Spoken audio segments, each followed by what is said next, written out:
It took police several hours to regain control after a second day of unrest, some of the most violent protests for weeks in the capital against the Citizen Amendment law. The fighting was in the districts of Jafrabad and Bajampura in northeast Delhi between Hindu groups who support the law and Muslim communities. They say the legislation is racist and discriminates against India's Muslim minority. We were all sitting here peacefully protesting near the Jafrabad school, and there was no provocation from our side. All the violence that happened took place from their side. The mob came and threw stones at the mosque. They've been making provocative slogans and speeches like "shoot the traitor." We have figured out that all this violence was pre-planned. They've actually called people to assemble, and there was a plan in place when they attacked us. It also seemed that the local police were on their side. Everyone had a weapon, some even carried a gun. They were the ones who threw the first stones. As the trouble escalated, a number of people were seriously injured and investigations into the deaths have begun. It's not clear yet who was responsible for the death of the policeman, but it underlines just how volatile the situation remains here, and it shows the deepening anger that still exists on both sides of this sensitive issue. This video seems to show Hindu protesters throwing stones while a policeman does little to stop them.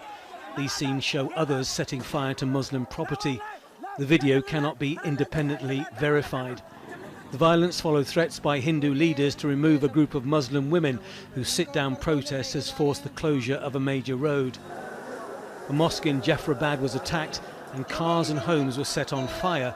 In efforts to maintain calm, police have imposed emergency measures banning gatherings of more than 4 people. But we saw little being done to enforce the measures. The relationship between the Hindu and Muslim communities has become bad.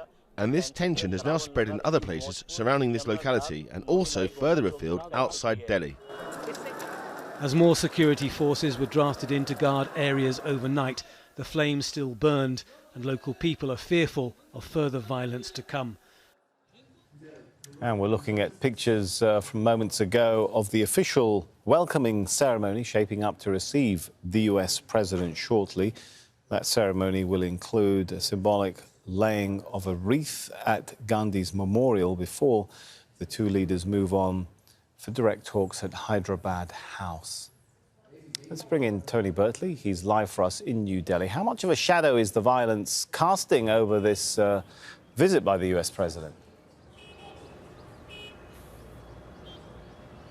I don't think much of a shadow at all. I think probably Donald Trump is not aware of what's going on. He would have had to turn on his TV last night to see those scenes of violence, those terrible clashes. But otherwise, it's business as usual. You could see from yesterday, it's been described as a love-in between the two leaders. They were pampering each other's egos. And Donald Trump is a man, as we know, who respects strength. Mr. Modi is a strong leader. Mr. Trump respects that. He respects Erdogan of Turkey, he respects Putin of Russia. And also, you know, Trump's stand on Muslim issues back in the United States is making it unlikely that he's going to be highly critical of Mr. Modi and this CAA Act, which is causing all the problems at the moment on the streets in various parts of India. We are told by White House officials that he will raise these matters in private today in those talks with Mr. Modi, but he's not likely to be critical. As far as Donald Trump is concerned, he sees the world in a very simple way. I think black and white, good and bad, enemies and friends. And I think very much he sees Mr. Modi and India as a friend, and a very important one, as a buffer to China in this part of the world. So I don't think he's going to be critical at all of what's going on. He hasn't mentioned Kashmir, he hasn't mentioned the street protests, but he has mentioned about secular rights and the rights of minorities. But that is what you would expect to hear from him. All right, Tony Bertley there. Thanks so much for that.